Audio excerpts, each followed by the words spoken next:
한국 외국어대학교의 교수로 재직 중이시고요. 우리나라에서 임베디드 최고 권위자이신 김정욱 교수님의 4차 산업혁명 대응을 위한 임베디드 IoT의 핵심 역량 전략에 대해서 발표하도록 하겠습니다. 네, 큰 박수 부탁드리겠습니다. 저는 외대 컴퓨터 전자시스템공학부의 김정국 교수고요. 이제 은퇴가 한 학기밖에 안 남았습니다. 저는 이제 코스타에서 그 박준성 교수하고 회의를 하면 너무 오래 걸려서 항상 못 들어오게 하는데 한 3시간씩 항상 걸리더라고요. 아무튼 그 박준성 교수님 좋은 얘기 많이 하셨는데 이제 그게 저희들이 보기엔 좀 양반의 얘기 같으면 저는 하인의 얘기 뭐 이런 얘기를 좀 하려고 합니다. 밑바닥 얘기를 하려고 하는데 그래서 이제 얘기하려고 하는 게 좀 그 as is 현재 상태의 문제점에서부터 출발을 해보려고 하고요. 좀 앞으로 어떻게 가느냐 하는 것도 중요하지만 아무튼 아는 얘기보다는 좀 쉬운 얘기를 하려고 오늘 얘기를 준비를 해가지고 왔습니다. 안 되네요. 예. 그래서 뭐 이거 아젠다가 되겠고요. 그래서 4차 산업혁명, 뭐 IoT 뭐 이런 것들은 여러분들이 다 아시는 얘기이기 때문에 간단하게 넘어가고 제가 여태까지 상당히 많은 프로젝트를 해오고 기업에 이제 아주 실질적인 자문 활동을 많이 해왔는데 그런 것들을 하면서 느낀 얘기들을 주로 말씀드리고자 합니다.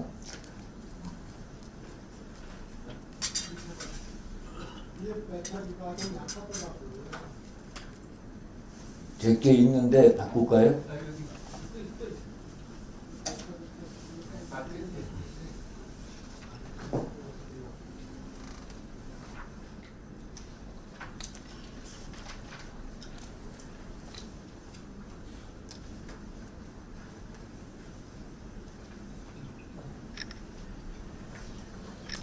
그래서 먼저 4차 산업혁명과 ICT 비전 이거 다 많이 아시는 얘기입니다. 그래서 윌리엄 깁슨 미래 소설가라고 불리는 분은 이제 미래는 이미 와 있지만 그게 잘 분배가 기술들이 안 돼 있을 뿐이다라고 얘기를 했는데 다 누구나 하는 얘기는 이제 이미 모든 미래가 와 있을 뿐만이 아니라 모든 기술들이 굉장히 잘 분포가 돼 있다.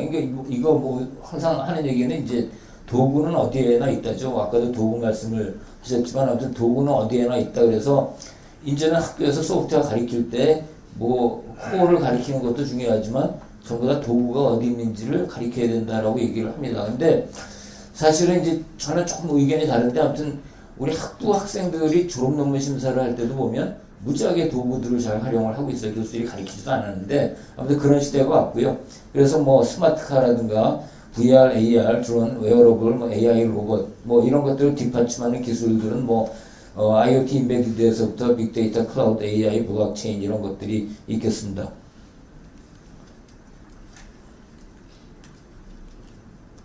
그래서 항상 유명한 그림인데 이제 우리가 레거시 프로덕트가 있고 거기에 이제 여러 가지 새로운 기술들이 융합이 돼서 컨버전스가 돼서 새로운 서비스가 창출이 되고 또 스마트 디바이스가 씬이 창출이 되고 유저가 이런 거를 사용하면 거기에 컨텍스트가 IoT나 인베드 시스템을 통해서 이제 데이터가 모이게 되고 그게 클라우드에 데이터로 들어가게 되고 데이터 어널리틱스나 머신러닝을 통해서 다시 업그레이드된 서비스가 이제 다시 융합을 해서 이런 사이클이 돌면서 점점 진화해가는 그런 것이 4차 산업혁명이라고 디파인을 하면 되겠습니다. 그래서 이런 것들의 예는 굉장히 많이 있죠. 그래서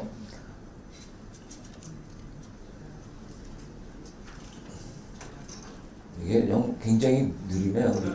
예, 핀테크 같은 것도 있고, 그 다음에 이제 요새 보면 우리나라에서 잘하고 있는 게 섬유를 만드는 것보다 섬유를 유통하는 그런 것들이 굉장히 잘 돼 있다라고 그러는데, 이런 사이클을 보는데, 이제 인터넷에 들어가서 청소년들이나 이제 젊은 고객들이 옷을 사고, 그럼 거기에 빅데이터가 축적이 돼서 그런 거를 가지고 이제 AI가 이제는 디자인을 해서 상품을 내놓는 시대가 왔다라고 얘기를 합니다. 그런 분야들을 굉장히 잘하고 있다고 얘기를 하고요. 이상하네.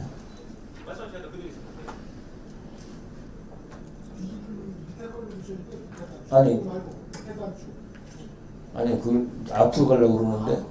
그래서 이제 스마트 ICT 트렌드는 우리가 포스트 PC 시대에 이제 뭐 스마트폰이 나왔다고 하면 스마트폰에서는 이제 모바일하고 디바이스라는 개념과 생산 능력이 굉장히 중요했다라고 하고 이제 스마트폰이 지나가면 어떤 시대가 오느냐 하는 거는 뭐 결국은 퍼스널 데이터를 모으는 것과 그다음에 소프트웨어 컴패빌리티가 제일 중요한 시대가 왔다라고 얘기를 하고 있습니다. 네, 핀테크 뭐 넘어가고요. 그래서 이제 아무튼 중요한 거는 4차 산업혁명 시대에는 아까도 박준성 교수께서도 말했지만 도구는 어디에 있다, 뭐 어디에나 있다. 웹에서부터 AI 도구까지 뭐 여러 IoT 도구까지 굉장히 많은 도구나 플랫폼들이 이제 펼쳐져 있는 게 특징이고요. 인터넷에는 없는 게 없다. 그래서 남의 코드를 내 것으로 하고 있다. 그래서 여러 가지 오픈 소스 프로젝트들이 뭐 구글이라든가 카카오까지 이르기까지 오픈 소스 프로젝트를 하고 아까 말씀드린 API 같은 것들을 공개하고 플랫폼 같은 거를 올려놓는 시대가 왔다. 뭐 다 알고 있는 말씀드리겠습니다.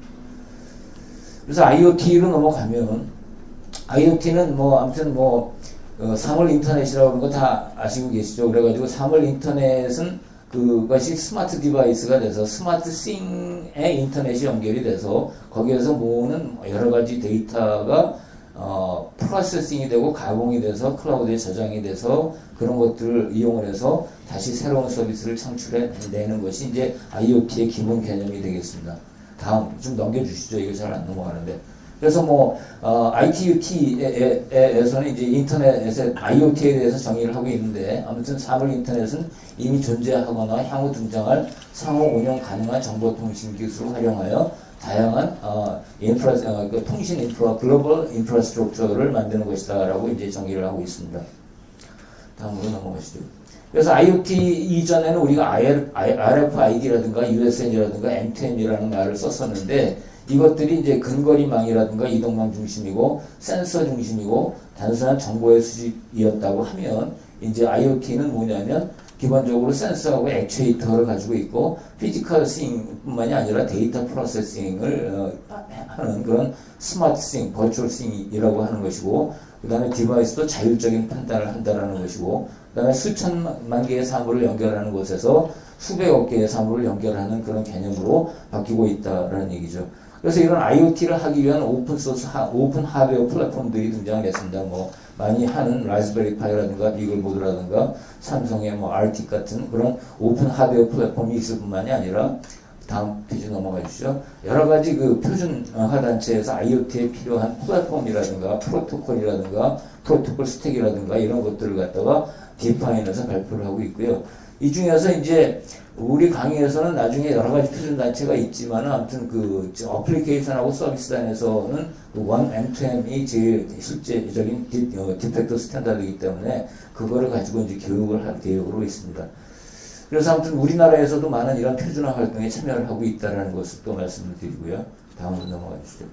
이 IoT 아키텍처는 뭐 다 아시다시피 이제 바이오 헬스라든가 건설이라든가 제조 농업에서부터 이제 국방 부문까지 여러 가지 IoT 플랫폼들을 사용을 해서 서비스를 구축을 하고 또 IoT 디바이스들을 개발을 하는 이런 단계까지 이루고 있습니다. 그래서 우리나라에서도 이제 그 요새는 IoT 자가 붙지 않으면 잘 뭐 국가 프로젝트가 이런 것이 성립이 되지 않는 또 그런 시대가 왔다라고 이제 생각이 되는데요. 이건 뭐 다 아시는 그림이니까 넘어가도록 하겠습니다.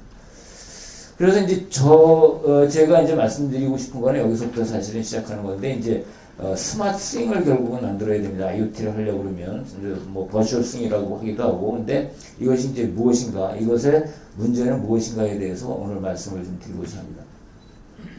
그래서 이제 한 30년 전에 이제 제가 기억이 나는데 정보통신부에 들어가서 인베디드라는 키워드를 가지고 이제 국가 프로젝트를 만들었던 것이 생각이 납니다. 그래서 인베디드가 한 5년, 그 다음에 이제 퍼베이시브라는 말이 또 한 5년, 그 다음에 이제 미국에 가더니 유비쿼터스라는 말이 됐고, 그 다음에 이제 IoT라는 말이 됐는데, 기본적으로는 저는 저거를 똑같다라고 생각을 하고 있는 겁니다. 그래서 꼭 이 정부나 우리나라에서 유행하는 거 보면 저런 단어가 하나 등장을 하면 딱 5년 가더라고요. 그래서 IoT라는 말도 이제 아마 5년 정도 갈 것 같은데, 그 IoT라는 말이 나오기 전에는 전부 다 유비쿼터스 붙지 않으면 국가가지가 되지 않았었습니다. 근데 이제 사실은 IoT라는 거는 뭐냐면 아까 얘기했듯이 이제 도구를 쓰면 되죠. 통신 도구를 쓰면 되는데 그 안에 있는 거는 사실은 뭐예요? 인베디드 시스템이 되거든요. 그래서 저는 같은 거라고 이제 보고 있고요. 그래서 이제 맥락이 같다라고 보면 뭐 웨폰 시스템이라든가 커뮤니케이션 디바이스, 그다음에 뭐 컨슈머 일렉트로닉 디바이스에서부터 쭉 내려가다가 요새는 이제 오토모티브 자동차 쪽하고 아비오닉스 비행기 쪽에 인베디드 소프트웨어들, 그다음에 스마트홈, 바이오메디컬 디바이스, 로봇 드론스, 그다음에 뭐 오토노머스 카, 그다음에 뭐 여러 가지 공장, 이제 잘 아다시피 그 아디다스 공장이 독일로 돌아가는데 직원이 400명이었는데 4명으로 줄었죠. 그래서 그 스마트 팩토리라든가 바이오 헬스, 스마트팜, 스마트 마켓, 아마존의 슈퍼마켓이 직원이 한 명도 없습니다. 뭐 그런 것들이 이제 등장을 했습니다. 그런데 좌우지간 아까 이제 애자일 방법론에 대해서 얘기를 했지만 여기서 조금 위험한 것은 뭐냐면 인베디드 시스템은 전통적으로 미션 크리티컬하고 굉장히 세이프티 크리티컬한 시스템이 많이 있죠. 그래서 그걸 좀 조심스럽게 접근해야 되는 경우가 많이 있겠습니다. 그래서 이제 우리가 IoT를 활용하는 그런 인베디드 디바이스, 스마트 디바이스를 만들 때 그 특징을 보면 이건 뭐 기존 안에 인베디드 시스템의 특징인데 하시 인바이러먼트, 그러니까 굉장히 환경이 열악하다. 그러니까 물론 이제 뭐 온습도라든가 진동이라든가 뭐 탱크 속에 들어가는 시스템이라든가 이런 것도 있지만 가장 중요한 문제는 뭐냐면 좋은 CPU를 쓰지 않습니다. 항상 보면 뭐 600MHz짜리를 쓴다라든가 아무튼 뭐 시스템이 빡빡하게 돌아갈 정도의 메모리하고 하드웨어를 가지고 작업을 하게 돼요. 그래서 그게 이제 굉장히 퍼포먼스 이슈에 이제 문제가 되는 경우도 많고, 그래서 뭐 쉽게 얘기해서 자바로 프로그램을 짜면 안 돌아가는 경우가 굉장히 많이 있습니다. 퍼포먼스가 떨어져가지고. 그다음에 이제 플래시 스토리지 베이스로 모든 거를 짜게 되는데 이제 이 플래시 스토리지가 이제 다 아시다시피 뭘 하나 한 바이트 쓰려고 해도 전체 블록을 다 지우고 써야 되는 문제가 있기 때문에 이게 이제 나중에 한 하루 이틀을 돌리다가 플래시 메모리에 썼다 지웠다 하면 가베지 컬렉션을 시작을 해서 그때서부터 이제 버벅거리기 시작하는 이런 문제들이 있습니다. 그 다음에 제일 문제가 되는 거는 이제 컨커런시하고 패러렐리즘. 아까 얘기했듯이 이게 미션 크리티컬하고 세이프티 크리티컬하기 때문에 리얼타임 이슈가 굉장히 많이 있어요. 거기에다가 이제 퍼포먼스를 높이려니까 굉장히 컨커런트하거나 패러렐한 아키텍처를 가져야 되는데 사실은 여기에 대해서 말씀드리려고 그러는데 제가 여러 기업을 돌아다녀 봤지만 이게 제일 못하는 거예요. 이걸 못하면 도구를 못 쓰는 게 아니에요. 디자인을 못해요. 컨커런트 프로그램 디자인 못하는데 이게 재밌는 거는 뭐냐면 언제 배우는 거냐? 대학교 3학년 때 배우는 거예요. 그 기초가 안 돼 있어요. 근데 굉장히 도구들은 잘 써요. 뭐 새로 나온 도구에서 뭐 빌드하고 아까 말씀드린 거 하는데 저는 그래서 이제 이걸 무슨 말을 가지고 오늘 말씀드릴까 그러다 스켈레톤 디자인이라는 이름을 붙였습니다. 그거를 못해요. 그래서 그건 항상 느끼는 거고요. 그 다음에 아무튼 어떤 경우에는 이제 디바이스 드라이버를 만들어야 되는 경우가 상당히 많이 있습니다. 근데 디바이스 드라이버를 만드는 건 돈이 안 돼요. 회사에서. 이게 이제 고충이죠. 이거 만들어서 팔 수 있으면 좋은데 우리나라는 안 사가요. 이런 거 절대로 안 사가고 그냥 자기 회사 직원 또 시켜서 또 만들어라 이렇게 되거든요. 그래서 돈이 안 된다라는 문제가 있고요. 그 다음에 경우에는 이제 이게 세이프티 크리티컬하기 때문에 폴트 토러런스가 요구가 되는 경우가 많이 있고, 뭐 당연히 이제 저전력에 뭐 무선 통신에 패스트 부트가 있어야 된다라는 것들이 있습니다. 이런 것들이 이제 기존 하는 어떤 서비스하고 다른 점이 이제 인베드 시스템이나 IoT 디바이스, 스마트 디바이스의 문제가 될 것입니다. 그래서 이제 플랫폼 얘기를 합니다. 그래서 이제 제가 뭐 연구소 같은 데 가서 이제 프로젝트 같은 거를 뭐 내년에 뭐 할 겁니까 하고 이제 그쪽 컨설팅을 해주면 전부 다 뭐 과지 10개를 개고 다 플랫폼 자가 붙어 있어요. 그래서 이제 제가 야단을 치고 그러는데 이제 플랫폼이라는 거는 오늘날에 와서는 뭐 어떤 뭐에 이제 기반이 된다, 뭐 OS 플랫폼이다 이런 말보다는 뭐냐면 도메인 스페시픽 소프트웨어 프로덕트 라인이라고 하죠. SSP에서 이거 굉장히 와닿는 얘기인데 아무튼 자기 회사에서 생산하는 소프트웨어가 있으면 그거에 유사 변종 소프트웨어를 항상 만들어야 되잖아요. 뭐 버전 1도 있고 2기계가 있는데 기계가 좀 달라지고 그러면 그런 소프트웨어를 가장 올바르게 빨리 만들어낼 수 있는 그런 환경을 플랫폼이라고 얘기를 하죠. 이게 이제 SSPL에서 하는 얘기인데 일반적으로 모든 플랫폼은 하드웨어 플랫폼이 있고 OS 플랫폼이 있고 그 다음에 이제 여러 가지 우리가 플랫폼화를 위해서 만들어 놓은 라이브러리 컴포넌트들이 있고 일반적으로 프레임워크라는 게 존재를 합니다. 그러니까 뭐 예를 들어서 안드로이드를 OS라고 자꾸 그러는데 안드로이드는 프레임워크이죠.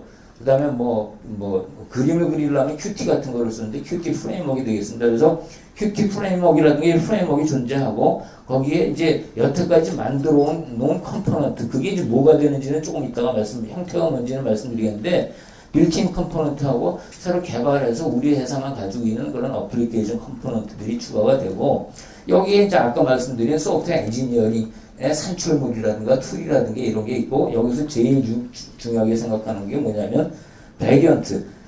우리가 만드는 소프트웨어가 A면 A의 A 프라임 변종을 새로 만들어내는데, 그 변종으로 갈 때에 이 컴포넌트들의 어디를 고쳐야 되느냐를 상세하게 디스크라이브 하는 것을 플랫폼에서는 제일 중요하게 생각을 합니다. 그래서 그 변종에 대한 문서라든가, 요새는 다 표준 따르고 또 인증받아야 되죠. 바이오메디컬 디바이스 같으면 FDA 인증받아야 되고, 항공기는 DO1782, 자동차나 ISO 261 이런 인증 같은 거 받아야 됩니다. 그래서 사실 이런 플랫폼을 갖춰가야 돼요.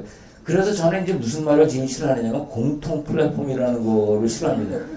그런 건 없어요, 세상에.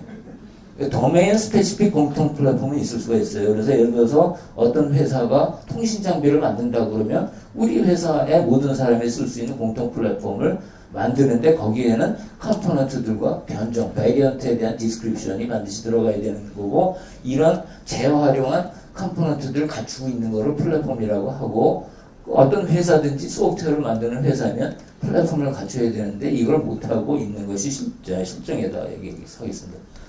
다음 페이지 넘어가시죠. 이거는 이제 실제로 제가 겪은 얘기예요.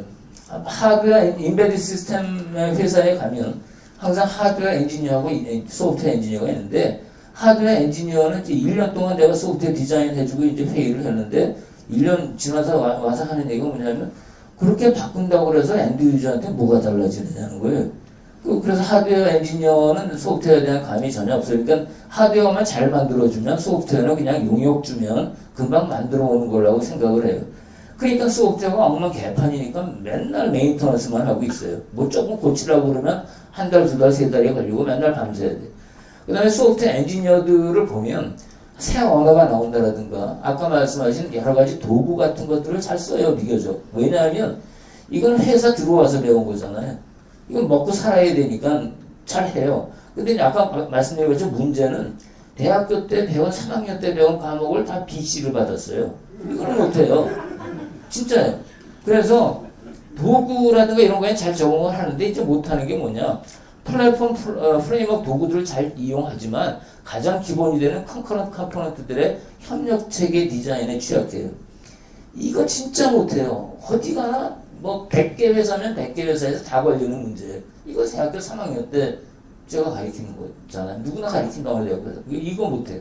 그 다음에 커널 밀결합을 요구하는 최하위 단계 프로그램이나 커널 레벨 프로그램 해야 되는 거는 더 취약합니다. 그러니까 도구들만 썼어요, 오히려. 근데 임베드 시스템의 세계로 가면 굉장히 커널하고 가까운 프로그램을 짜야 돼요. 그거의 특성을 굉장히 잘 알아야 되는데, 이것도 대학교 3학년 때 배우는 겁니다. 소프트웨어 엔지니어링 문서와 시간이 없어요. 맨날 메인터넌스 해야 되니까, 맨날 프로그램 뜯어 고쳐야 되니까 이거 시간이 없습니다. 그 다음에 가장 큰 문제는 뭐냐면, 10명이 프로그램을 짜면 자기가 짠 프로그램은 무조건 맞다고 생각을 하고 고치려고 안 그래요. 남의 프로그램 고치라고 하지, 이게 다 고쳐야 되는데 절대로 고치려고 하지 않습니다. 그 다음에 제일 큰 문제가 뭐냐면, 이건 대학교 1학년 때 배우는 얘기, 레벨 abstraction을 못 맞춰요. 메인 태스크에 if then else가 마구 나와요. 그래서 그렇게 프로그램 짜고요. 그 다음에 이제 개발 환경을 플랫폼화 하지 못한다. 10명이 일하는데 항상 보면 리더가 없어요. 그리고 리더가 이걸 알지를 못해요. 그러니까 이게 문제예요. 그래서 이것들은 이제 실질적으로 겪었던 문제이기 때문에 굉장히 심각하게 생각하고, 이거를 해서 제가 소프트웨어를 이렇게 만들어야 된다라고 하는 걸 이해하게 하는데 2년 걸리더라고요. 2년 걸리니까 이제 그때서 제 얘기를 듣고, 이렇게 해야 된다라는 걸 아는데, 그게 굉장히 오랜 시간이 걸린다라는 걸 깨달았습니다. 거기다가 문제는 뭐냐면, 그런 소프트웨어 회사에 가면 저는 절대로 얘기하는 게 용역 주지 말라고 그래요. 근데 용역 가면 거기는 깜깜해요, 완전히. 가지고 오는 게 우리가 원했던 바가 아니기 때문에. 다음 넘어가시죠. 그래서 인베드 시스템이나 IoT 디바이스의 컴포넌트를 새롭게 디파인을 좀 해봤습니다. 뭐냐면, 이거 구별을 못해. 패시브 컴포넌트가 있고 액티브 컴포넌트가 있습니다. 패시브라는 거는 그냥 뭐 클래스 만드는 거예요. 그 다음에 라이브러리 만들고 뭐 펑션 만들고 이래서 재활용이 가능하게 하는 것들을 만들어냅니다. 그렇죠? 그게 뭐냐면 플랫폼을 리치하게 만드는 것들이에요. 재활용 가는 것. 근데 이거는 사실은 항상 나는 얘기하지만 커널도 돌아가는 게 아니에요. 커널도 프로세스나 스레드가 불러주는 겁니다. 그렇죠? 컴포넌트도 뭐냐면 스레드가 불러주는 거예요. 그러면 실제로 메인의 컨트롤을 가지고 가는 것들은 전부 다 뭐예요? 태스크들이란 말이죠. 그래서 이것들은 잘하는데 태스크가 뭔지를 몰라요. 그래서 그 태스크라든가 이런 것들을 우리가 항상 뭐라고 하냐면 액티브 컴포넌트라고 합니다. 액티브 컴포넌트는 태스크일 경우에는 프로세스나 스레드가 있고 자바라든가 뭐 제가 만든 어떤 뭐 시스템 같은 것도 있는데 그런 거는 이제 객체 속에 스레드들이나 프로세서가 들어갈 수 있는 그런 것들이 있는데 자 지금 살아 움직이는 것을 액티브 컴포넌트라고 하고 액티브 컴포넌트들을 어떤 거를 뭘 써야 되는지는 디파인하고 그 사이에 데이터 플로우를 디자인하는 거를 저는 스켈레톤 디자인이라고 명명을 했습니다. 근데 제가 왜 이런 거를 했느냐 하면 못하기 때문에. 역시 대학교 3학년 때 배운 겁니다. 하는 것이죠. 그래서 스켈레톤 아키텍처를 진짜 디자인을 못한다라는 건데 이게 뭐냐면 어떤 게 액티브 컴포넌트이고 그들의 기능이 뭔지를 우선 디파인을 해야 되겠죠. 디파인 합니다. 그 다음에 이거를 뭔데? Identifying invocation type and timing behavior or active component of active component. 이거 뭐냐면 태스크가 있으면 태스크는 우리가 생각하는 거는 이제 인베드 시스템 디자인하는 사람은 이벤트 트리거 태스크하고 타임 트리거 태스크밖에 없어요.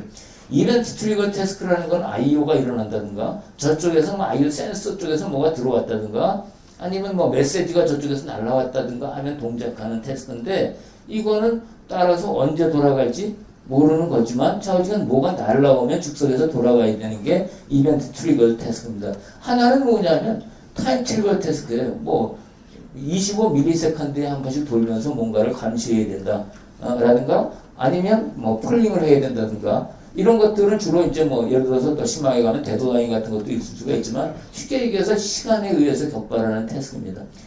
뭐 우리가 1학년 때 배울 때 뭐 if then else하고 while loop하고 이런 것만 있으면 프로그램 다 짤 수 있고 고투 쓰지 말라고 그러잖아요. 태스크도 마찬가지로 이벤트 트리거하고 타임 트리거 태스크만 있으면 모든 프로그램을 다 짜고 이게 명확해집니다. 근데 항상 뭐냐면 어피리어딕 태스크를 이제 짜게 돼요. 그 조금 이따 말씀드리기로 하고 그 다음에는 이런 타임 트리거 태스크라든가 이벤트 트리거 태스크가 있었으면 그 사이에 콜라보레이션 모델을 디파인을 해야 되는데 주로는 IoT 디바이스는 전부 다 파이프라인 스트럭처예요. 뭐냐면 인풋 받아와서 센서에서 그 다음에 이거를 자기가 하려고 그러면 굉장히 시간이 오래 걸리고 CPU가 여러 개가 있을 경우도 있으니까 데이터 프로세싱하는 스레드한테 넘기고 데이터 프로세싱하는 스레드가 또 끝났으면 이거를 아웃풋하거나 무슨 뭐 어떤 퍼블리시하는 놈한테다가 넘기는 파이프라인 모델을 가지고 있고 그런데 문제는 센서가 여러 개잖아요. 그러니까 결국은 멀티플 셋업 파이프라인 이것이 콜라보레이팅하는 파이프라인들의 집합이 결국은 이게 IoT 디바이스나 스마트 디바이스의 전형적인 모델이 됩니다. 물론 워커 모델이라든가 피어 모델 이런 것도 있죠. 이런 것들은 이제 무슨 뭐 우리가 클라우드라든가 웹서버라든가 이런 데서 많이 쓰는 건데 일반적으로는 IoT 디바이스는 파이프라인 모델, 멀티플 파이프가 컨크런트 파이프라인 모델을 사용하는 것이 이제 되겠습니다. 근데 이런 것들을 이렇게 나누는 이유는 뭐냐면 일단 빨라야 돼. 패러렐이 CPU가 여러 개 있거나 CPU하고 IO가 따로 돌아가야 되는 거는 태스크를 분리를 해줘야 되고 그 다음에 역시 모듈러리티 이걸 재활용하기 위해서 모듈러하게 만들어야 되기 때문에 하게 됩니다. 그 다음에 아까 내가 얘기했듯이 이런 시스템은 대부분 미션 크리티컬하기 때문에 스케줄러빌리티 어널리시스를 하는 경우가 많습니다. 이게 진짜로 돌아가느냐 이게 3초에 한 번씩 정확하게 돌아가느냐 월스트 케이스에 이게 혹시 문제를 일으키지 않느냐라는 걸 어널리시스 해야 되고 그게 이제 타임리스가 되겠죠. 이런 것들을 해야 되는 것이 이제 스켈레톤 아키텍처를 디자인하는 과정이 되겠습니다. 다음 페이지 보시죠. 그래서 타임 트리거 태스크 모델은 타임 트리거 태스크는 아까 말씀드렸듯이 이제 피리어딕 인보케이션이 되는데 주로 이제 요새는 OS 같은 데서 굉장히 하이 리졸루션 타이머들이 거의 클락 인터럽트 수준에서 제공이 되기 때문에 굉장히 정밀한 시스템을 만들고 있는데요. 아무튼 이런 것들은 피리어드가 있고 이제 거기에 더해진다면 데드라인이라든가 worst case execution time을 뭐 재는 도구들이 있어서 이거 개런티를 해야 되는 것들이 있습니다. 근데 이건 이제 highly predictable 이 타임 트리거 태스크는 주기적으로 돌아가는 거니까 굉장히 그 안 좋은 상황에서도 동작하는 게 예측이 가능합니다. 그래서 이런 것들을 리얼타임 하는 시스템을 굉장히 사람들은 굉장히 좋아하는데 이벤트 트리거 태스크는 아무튼 도락 다이오라 한다든가 다른 태스크에서 뭘 메시지를 넘겨준다든가 아니면 너 돌아라라는 싱크로나이제이션 메시지를 받는다든가 하는 건데 어찌됐든 뭐 어떤 이벤트 프로세싱에 대해서 데드라인 두가 받을 수가 있는데 우리가 이제 이거에 대해서 스포레딕이라는 말을 쓰는데 스포레딕을 어피리어딕이라고 잘못 생각하시는 경우가 있는데 스포레딕은 뭐냐면 내가 언제 돌아갈지 모르는 이벤트 트리거 태스크이지만 1초에 나는 5개만 받겠다 이거예요. 그러면 이게 그렇게 될 경우, 그런 제한이 있을 경우에는 스케줄러빌리티 애널리시스가 가능해서 이게 돌아간다라는 거를 프루브할 수가 있어요. 그 다음에 나머지가 이제 어피리어딕이라는 건 이게 일반적으로 아무것도 타임 트리거도 아니고 이벤트 트리거도 아닌 태스크가 되겠습니다. 근데 이거는 이제 제가 보기에는 뭐 시스템을 셋업할 때 이니셜라이즈 할 때 돌아가는 거라든가 메인 태스크 정도는 이거가 되는데 다른 거를 이걸 쓰면 안 돼요. 근데 모든 인베드 시스템 회사에 가서 프로그램을 짠 거 보면 위에 2개는 안 쓰고 있어요. 뭘 쓰냐면 이걸 써요. 어떻게 씁니까? 그냥 while로 돌아요, 모든 태스크가. 그 다음에 뭐 하느냐면 인풋 받을 거 있으면 폴링해요. 너 발생했니? 발생했으면은 이거 가지고 전체 모든 과정을 돌아요. 그 다음에 이게 발생 안 했으면 뭘 합니까? 슬립을 해요. 이 슬립이라는 건 정확한 게 아니거든요. 뭔가를 했기 때문에 정확하게 얼마에 한 번씩 돌아가는 게 아니거든요. 이 인베디드 소프트웨어 회사의 제일 큰 문제는 이거 한 줄이에요. 이거 뭐 내 장담하건데 모든 태스크를 다 이렇게 짭니다. 이거 전혀 아니고 이러니까 문제가 엄청나게 발생을 하고 이걸 가지고 뜯어 고치려고 그러니까 아니 뭐 클래스 재활용하는 거 하나만 만들면 뭐예요? 스켈레톤이 틀려버렸는데 이렇게 짭니다.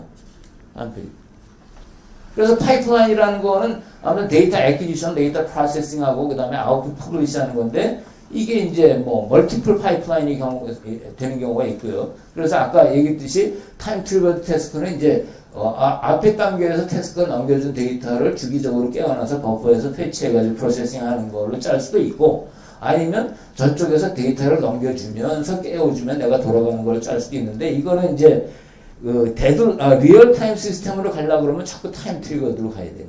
이거는 일정치가 않기 때문에 그건 뭐 어찌됐든 나중에 말씀드리기로 하고 그 다음에 제일 못하는 게 태스크 싱크로나이제이션 또 못해요. 이것도 대학교 3학년 때 배운 거예요. 그러니까 뭐 뮤추얼 익스클루전 문제가 어디에 있는지를 찾아내야 되는데 데이터를 전부 다 여기저기 넣고 글로벌라이즈 했기 때문에 그게 뭐냐면 뮤추얼 익스클루전이 잘못되면 1년 365일 그냥 잘 돌아가다가 하루 뻗어요. 그러니까 그건 디버깅이 안 돼요. 무슨 툴 가지고 디버깅 되는 게 아닙니다. 근데 하루 뻗으면 몇백억 날아가는 거예요. 이거는 그냥 디자인을 잘하는 수밖에 없어요. 디버깅 툴이 없어요. 이거 해야 됩니다. 그 다음에 이제, 드론이라든가, 그 다음에 이제 무인 비행기 같은 경우에는 이제 리얼타임 이슈가 있습니다. 근데 이 리얼타임 시스템에 대해서 저는 한 20년 일을 했는데, 가보면 리얼타임 시스템을 다 잘못 알고 있죠. 이게 빠른 시스템이라고 얘기를 합니다. 빠른 시스템이 절대로 아닙니다. 느려도 좋습니다. 3초 안에 끝난다는 걸 보장해 주세요가 리얼타임 시스템입니다. 그러면 뭐 3초가 늦으면 빠른 하드웨어로 바꾸면 되니까. 그래서 느린 시스템이 아니고 이게 뭐냐면 리얼타임 시스템의 가장 첫 번째, 두 번째, 세 번째 목적은 뭐냐면 프레덕티빌리티, 예측성을 담보하는 게 리얼타임 시스템이라고 합니다. 그런데 이제 흔히 알토스 이제 뭐 저는 아까 카이다에 오신 분이지만 ADD하고 9년 과제를 했는데 뭐 리얼타임에 대해서 잘 알아요. 근데 이제 뭐냐면 QNX라든가 VXWorks를 쓰면 리얼타임으로 돌아간다고 생각을 해요. 그리고 저는 그동안에 이제 리얼타임 OS를 하나 만들어 줬어요. 근데 안 씁니다. 왜 안 쓰냐면 그거 한재 썼다가 문제 생기면 자기가 독박을 쓰니까. 그러나 VXWorks 가지고 문제가 생기면 자기가 바가지 안 쓰잖아요. 그거는 그 회사의 책임이니까. 어찌됐든 자우지간 알토스, 소위 얘기해서 비행기에서 많이 쓰는 QNX, 자동차에 쓰는 QNX라든가 가장 유명한 VXWorks 같은 거가 알토스라고 그러는데 알토스는 리얼타임 시스템을 위해서 해주는 게 하나도 없어요. 해주는 게 뭐이냐면 그냥 API가 좀 슬리네요. 그러니까 API가 슬림하니까 아규먼트가 OS에 대해서 잘못된 게 들어가면 꺼져버려요. 작게 만들었으니까 인풋 아웃풋 발리데이션이 없으니까. 그 다음에 뭐냐면 프라이어리티 이네리턴스라든가 시링 정도를 제공해 주는 게 그냥 다 하는 일이에요. 이거 가지고 뭐 VX웍스의 태스크를 100개를 돌리면 그게 리얼타임으로 돌아갑니까? 안 돌아가거든요. 그러니까 아무 의미가 없어요. 알토스라는 건. 따라서 뭐 해야 되냐면 리얼타임 시스템은 can only be built based on a good design by an excellent software architect. 아키텍트가 아까 같은 파이프라인 스트럭처도 알고 타임 트리거 태스크가 뭔지 알고 이러는 사람들이 디자인을 잘 해서 뭐냐면 돌려봐서 리얼타임이라는 거를 하는 게 아니에요. 뭐냐면 디자인할 때 이미 타임리스 개런티라는 게 나와야 돼요. 이거는 1초에 5번 돌고 요거는 이벤트 트리거들이 1초에 5번 메시지를 받는데 요게 스케줄 록을 하다라는 게 이미 디자인할 때 끝나버리는 게 리얼타임 시스템입니다. 그래서 리얼타임 시스템 이슈는 이제 스켈레톤 디자인은 아까 태스크 모델에다가 뭐가 좀 더해지게 되냐면 이제 타이밍 컨스트레인트가 더해지게 됩니다. 데드라인이라든가 그 다음에 스케줄링 폴리시는 뭐 이제 OS에서 주로 제공하는데 이제 뭐 rate monitoring이라든가 earliest deadline first, least next first가 스케줄링 제공하고 그거보다 중요한 거는 이제 schedulability analysis 툴이 있어야 돼요. 이거는 뭐냐면 이 태스크가 뭐 피리어드가 얼마가 worst case execution 타임이 얼마인데 이런 태스크들을 갖다가 쭉 몰아넣으면 이거를 갖다가 그 피리어드의 최소 공배수를 하이퍼 피리어드라고 하는데 그 안에서 모두가 문제가 없이 돌아간다는 게 증명이 되면 이 시스템은 리얼타임 시스템이 되는 거예요. 그래서 그런 툴들이 있고요. 이거 뭐 리니어 프로그램으로 풀기로 하고요. 근데 때로는 뭐냐면 폴 토러런스가 요구가 되기도 합니다. 왜냐하면 특히 이제 무인 비행체 같은 경우나 이런 경우는 폴 토러런스가 요구가 되는데 이런 것도 또 이제 디자인을 해야 되겠죠. 이제 한 방법은 뭐 프라이머리 섀도우에서 액티브 둘이 항상 살아 움직이는 거, 은행 같은 경우에는 이제 액티브 스탠바이가 되겠고 뭐 TMR이라든가 여러 가지 폴 토러런스 기법이 있겠습니다. 이런 것들이 추가가 돼야 되는 것이 이제 오늘날의 시스템의 특징이다라고 말씀드릴 수가 있겠습니다. 다음으로 보시죠. 그래서 이제 예제 시스템을 몇 개 보여드리고자 하는데요. 요거는 자동차 네트워크가 다 아시겠지만 이제 자동차 네트워크에서 실시간으로 해야 되는 거는 캔이라든가 플렉스레이를 가지고 뭐 브레이크를 밟는다든가 그다음에 파워 트레인을 갖다 컨트롤한다든가 하는 걸 합니다. 그다음에 이제 제네시스서부터는 이제 비디오라든가 오디오를 볼 때는 모스트 네트워크라는 멀티미디어 네트워크를 사용을 하는데 이런 네트워크들이 많이 있는데 이제 한 3년 이내로 뭐 벤츠고 뭐고 BMW가 전부 다 1기가bps 동기식 이더넷의 백본이 자동차에 깔릴 예정으로 있습니다. 그래서 이거 LS 산전에서 이 칩을 개발을 해서 다 인증을 받았는데 저는 이제 이 프로젝트에 참여를 했었어요. 그래서 기존 안에 이제 모스트 디바이스 같은 게 전부 다 새로 이제 이더넷 백본이 깔리게 되면 거기에 이제 이걸 붙여야 되잖아요. 옛날에 개발해 놓은 것들이 많으니까 거기 게이트웨이를 만든 거를 했었는데 좌우지간 이것도 뭐냐면 고신뢰성입니다. 고신뢰성이라는 건 이제 타임 트리거드 이더넷이니까 지터가 잼이 전혀 일어나지 않고 그 대신에 우리가 시간 보정을 해야 되는 이런 네트워크로 자동차도 밟게 될 거고요. 이거는 물론 인베이클 네트워크이지만 이제 아웃베이클 네트워크까지가 들어가야 돼요. 이것도 이제 IoT의 일종이 되겠습니다. 에쿠스 같은 거에는 CPU가 100개 이상 들어가죠. 그 뭐 완전히 디스트리뷰트 시스템의 전형적인 얘기. 그래서 이제 이런 우리가 백그라운드 히스토리를 기반으로 이제 소프트웨어 300 인베디드 IoT 코스를 레이아웃을 저희가 만들었습니다. 그래서 다음 페이지 가시면 아까도 얘기했듯이 툴하고 플랫폼도 많이 얘기를 할 거지만 처음부터 집중을 하는 거는 뭐냐면 대학교 3, 4학년 때 배웠던 코어를 다시 한번 해보자예요. 이걸 못하고 있다는 걸 알기 때문에 그 다음에 이제 결국에는 툴하고 플랫폼에 대해서 얘기를 하고 수습을 하고 그 다음에 캡스톤 프로젝트로 넘어갑니다. 그래서 코어는 이제 아무튼 제일 첫 주에 우리 박준성 교수님께서 IoT 시스템의 트렌드, 4차 산업 트렌드에 대해서 얘기해 줄 거고 우리 박종화 상무님께서 소프트웨어 엔지니어링에 대해서 해주는 거를 이제 코어라고 생각하고요. 그 다음에 코어, 저희가 또 해야 되는 거는 코어를 탑헬프하고 바텀헬프로 나누는데 탑헬프라는 거는 주로 어떻게 컨커런트 프로그램 디자인하고 IoT 시스템에 들어가는 거, 그 다음에 어떻게 커널 API를 쓰고 뭘 써야 되느냐 하는 것들을 디자인을 배우게 될 겁니다. 그래서 여기에는 뭐 커널 쓰는 것과 인베드 GUI나 IoT 하드웨어 소프트웨어 플랫폼을 쓰는 방법들에 대해서 얘기를 할 거고, 이제 바텀 헬프는 뭐냐면 이거 하다 보면 커널을 굉장히 잘 알아야 되고, 그 다음에 디바이스 드라이버도 만들어야 되기 때문에 커널 인터널하고 디바이스 드라이버, 파일 시스템 이런 것들에 대해서 또 집중 강의를 하게 됩니다. 이런 과정들이 다 끝나면 이제 도메인 스페시픽 캡스톤 프로젝트를 하게 되는데, 거기에서 우리가 이제 어렵게 여러 분야의 그 전문가들을 모았는데요. 그게 뭐냐면 이제 하나는 드론하고 GCS 개발하는 거를 8시간 정도면 충분히 할 수 있습니다. 그래서 요새 뭐 쓰는 표준 프로토콜과 표준 시스템들이 있기 때문에, 또 하나는 이제 KT의 손재기 박사라고 바이오메디컬 디바이스를 많이 만드는 걸 지도해오고 그런 센터장이 하나 있는데, 거기 바이오메디컬 플랫폼이 있습니다. 그래서 인베디드 GUI에서부터 아까 말씀드린 것 같은 것들을 우리가 강의를 해서 또 캡스톤 만들어 보게 되겠고요. 그 다음에 IoT는 뭐 요새 제일 잘 나가는 친구가 KT의 그 김재호 부장이라고 있습니다. 그래서 그 친구들이 이제 그 한국 인터넷 사물 협회에 강의를 자료를 만든 게 있는데, 거기다가 이제 부탁을 해서 와서 강의해라 그래가지고 강의를 하기로 돼 있고요. 그 다음에 또 한 친구는 그 오토노머스 카하고 딥러닝하고, 그 다음에 요새 왜 제네시스 같은 거 타보면 제 차도 그렇습니다. 핸들 돌아가고 뭐 그 다음에 워닝하고 이러지 않습니까? 그래서 그 ADAS라고 하는데, 어드밴스드 뭐죠? 아무튼 무슨 어시스턴트 드라이빙 어시스턴트 시스템인데, 요거 하나는 이제 그 자율주행 자동차에서 돌아가는 인공지능을 경험하게 될 거고, 하나는 ADAS 시스템에 대해서 하는 것들을 갖다가 한 3일에서 6일 정도 강의를 하게 됩니다.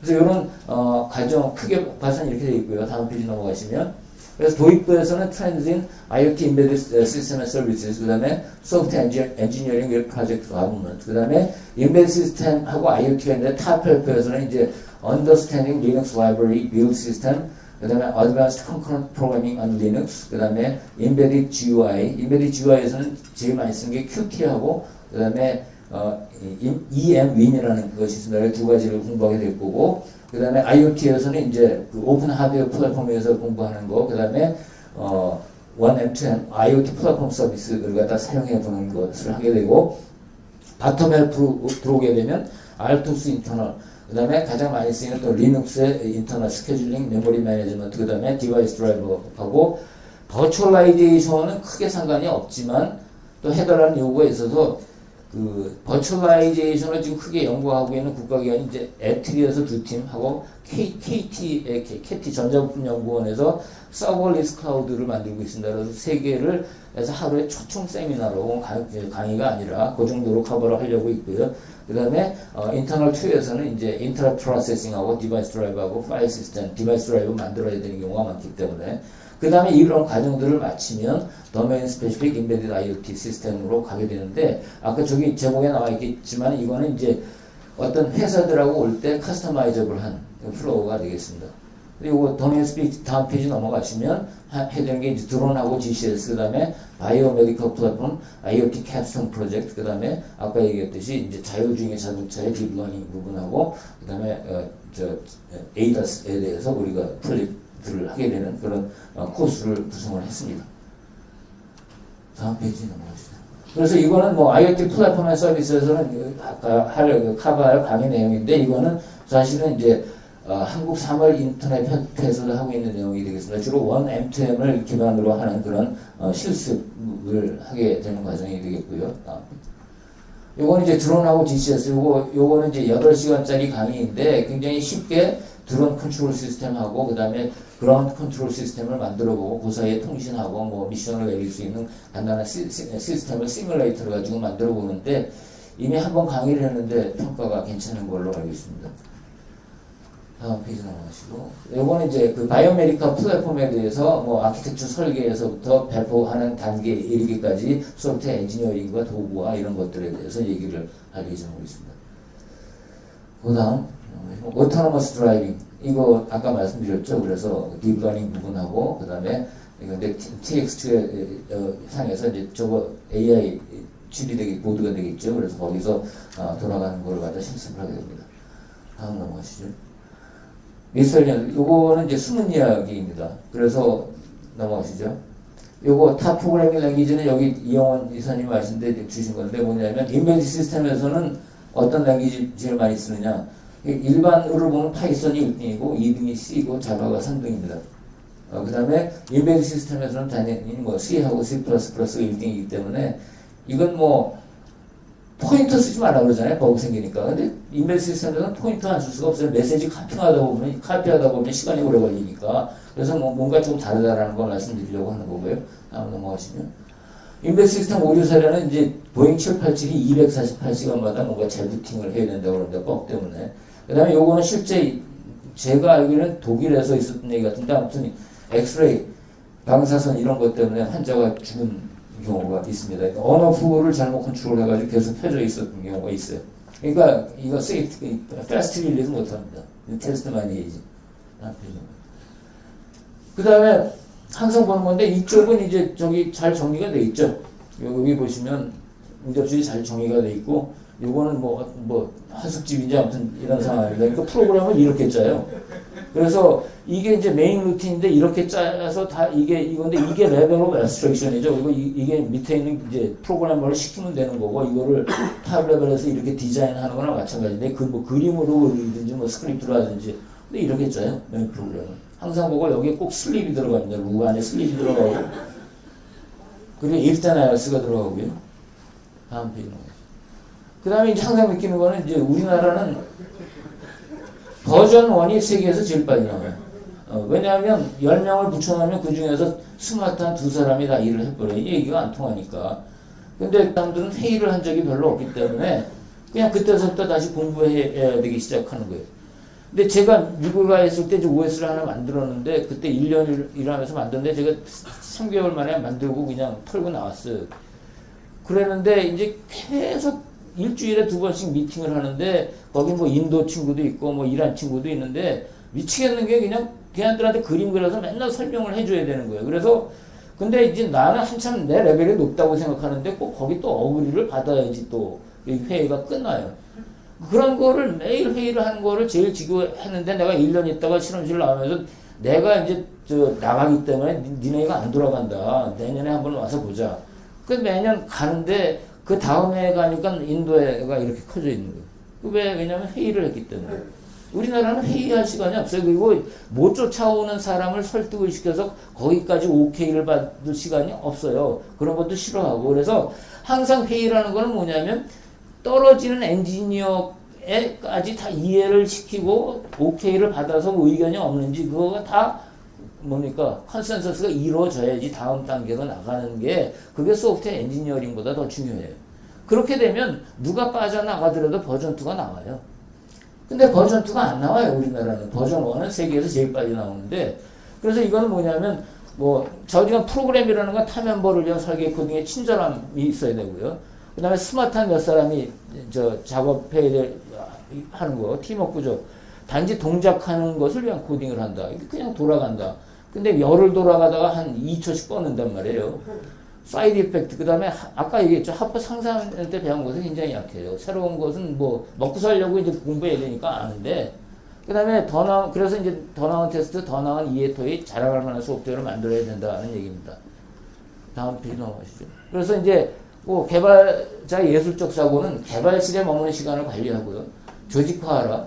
이거 제일 중요한데 틀렸음을 입증함으로써 맞았음을 입증하라는 얘기예요. 그러니까 약 만 마리의 원숭이 떼라고 그러는데 이게 그 프로그램을 얘기한 것 같습니다. 아무튼 그냥 한번 돌아가면 끝났다라고 생각을 해요. 막 좋아서 날뛰고. 근데 이 경험의설이 뭐야? 진짜 전문가는 내 코드가 왜 돌아가지? 예? 왜 돌아가지? 그 다음에 내 코드가 이거 뭐죠? 돌아갔어. 왜 그러지? 뭐 이런 얘기입니다. 그래서 항상 의심을 하고 모든 케이스에 대해서 케어라는 그런 것이 돼야 된다는 얘기고요. 여기 타인의 코드가 꼭 지옥이다.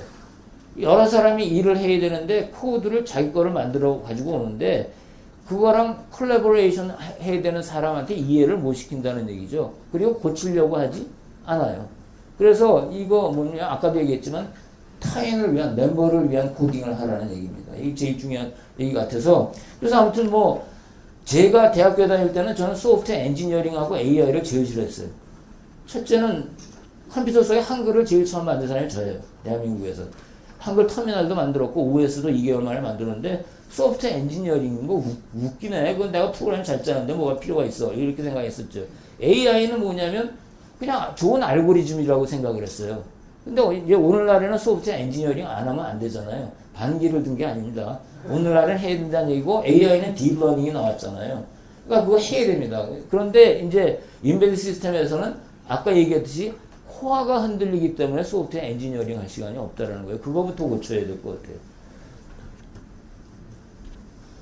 그래서 이제 마지막인데 인베디스에서 코딩 룰, 그러니까 코딩부터 잘해야 되니까 그래서 이제 솔트 C가 있고요. 그 다음에 이거는 뭐 그 저 산업에서 불특정 침해 대응팀에서 나온 건데 솔트 C가 있고 그 다음에 이제 자동차하고 항공에서 쓰는 미스라 C를 제일 많이 가리키죠. 요새 보면 어떻게 코딩해야 된다. 그 다음에 그 나사인가요? 저 폭격기 만드는 그래서 이제 코딩 룰이 있습니다. 그 다음에 다음 페이지 가보시면. 뭐 나사의 JPL이라고 해서 이제 추진 저 비행체에 대해 소프트웨어 개발하는 랩이 있는데 거기에 이제 유명한 골드 홀스만, 제럴드 홀스만이 사용한 룰을 발췌를 해왔는데 뭐 단순한 제어 흐름만 사용할 걸, 뭐 함수는 60라인을 넘지 말라 뭐 이런 것들이 있습니다. 근데 여기 보면 이제 포인터의 사용을 제한한다고 그러는데 사용하지 않을 수는 없어요. 그래서 이런 룰들이 있다라는 건데 우리가 이번 강의에서 이런 것들을 다 커버하지는 못합니다. 이런 거 커버하지 못하고 이것도 이제 한참 동안 해야 되는 거기 때문에 두 번째는 아까 말씀드린 리얼타임 리스하고 폴트 토러런트까지 커버를 하지는 못하지만 나머지 부분들은 다 커버를 하려고 애를 썼고 이번에 이제 첫 강의가 일어나서 그 반응이 어떤가를 보고 그 다음에는 이제 리얼타임 시스템이라든가 폴트 토러런트 시스템에 대해서도 추가를 할 예정으로 있습니다. 네, 끝났네요. 감사합니다. 질문 있습니다. 근데 두 분 질문 받아보죠. 네.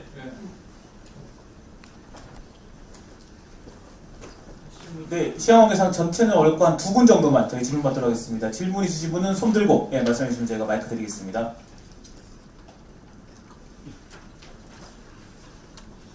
없다. 지금 여기에 맞는 프로그램을 맞는 회사나 적합도가 있는 건지